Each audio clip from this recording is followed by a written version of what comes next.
NEET paper leak मामले में supreme court ने अपना फैसला सुना दिया है। Chief justice of India DY Chandrachud ने इस मामले की सुनवाई पूरी होने के बाद अपना फैसला सुनाया। सुप्रीम कोर्ट की बेंच ने कहा कि नीट यूजी की परीक्षा फिर से नहीं होगी। कोर्ट ने माना कि परीक्षा रद्द करने की मांग सही नहीं है।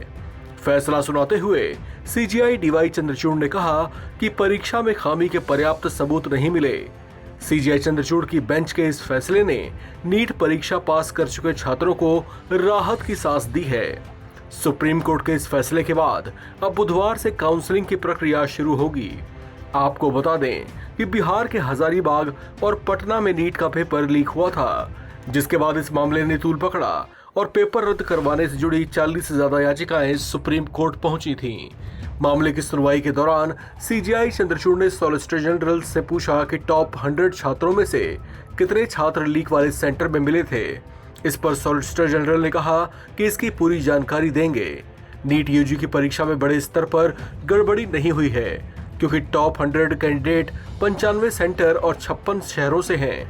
उन्होंने बताया कि याचिकाकर्ताओं ने हालांकि कुछ सेंटर में गड़बड़ी की ओर इशारा किया है, लेकिन ये 24 लाख छात्रों से जुड़ा मामला है। बहस पूरी होने के बाद कोर्ट ने माना कि पूरे देश पर इसका कोई असर नहीं हुआ है। आपको बता दें कि याचिकाकर्ताओं की ओर से अपील की गई थी कि इस मामले की जल्दी से जल्दी सुनवाई हो, क्योंकि लाखों छात्र कोर्ट के फैसले का इंतजार कर रहे थे। कोर्ट में इस मामले की बहस के दौरान नीट पेपर लीक हो जाने और बहुत से छात्रों को गलत तरीके से लाभ पहुंचाने की कोशिश और संभावित धांधली के चलते फिर से एग्जाम कंडक्ट करवाने की मांग की गई थी। इस पर सीजेआई डीवाई चंद्रचूड़ ने कहा था कि फिर से एग्जाम कराने की सबसे बड़ी शर्त यह होगी कि ठोस आधार के साथ ये बात साबित हो जाए कि एग्जाम बड़े स्तर पर प्रभावित हुआ था।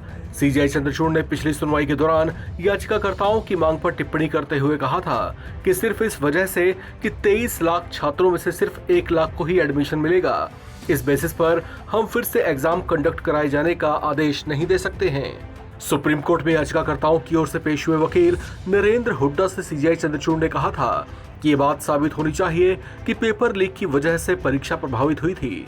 सीजेआई ने मामले की बहस के दौरान कहा था कि याचिकाकर्ता कोर्ट को संतुष्ट करें कि पेपर लीक बड़े पैमाने पर हुआ है और परीक्षा रद्द होनी चाहिए। आपको बता दें कि 5 मई को एनटीए ने नीट यूजी 2024 की परीक्षा आयोजित की थी, जिसके परिणाम 4 जून को घोषित किए गए थे।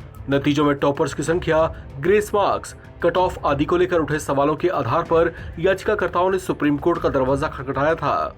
गौरतलब है कि नीट पेपर लीक मामले में 10 से ज्यादा लोगों को अरेस्ट किया गया था, जिनमें 7 ऐसे अभ्यर्थी भी शामिल थे जिन्होंने पेपर लीक से पहले ही उन्हें प्रश्न पता चलने की बात को कबूला था। इस खबर में फिलहाल इतना ही। बाकी अपडेट्स के लिए आप बने रहें एनबीटी ऑनलाइन के साथ।